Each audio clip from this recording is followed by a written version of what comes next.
What's your they had no idea who I was moment?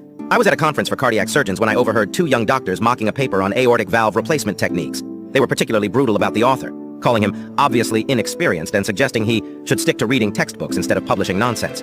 One of them noticed me sitting nearby and, likely assuming I was just another attendee, asked if I'd read That Joke of a Paper by Richardson. I smiled and said I was familiar with it. Then you know what I'm talking about, he laughed. That approach would never work in a real operating room. The writer clearly hasn't performed many surgeries himself. I nodded thoughtfully and asked, have either of you attempted the modified technique described in the paper? They admitted they hadn't, but insisted it was theoretically flawed. The more confident one said, Richardson probably just published it to get his name out there. Classic academic with no practical experience. That's an interesting perspective, I replied, extending my hand.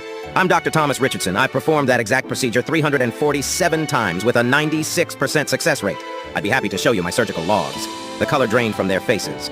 I wasn't angry. I offered to discuss their specific concerns over coffee. One fled immediately. The other stayed and actually had some valid questions.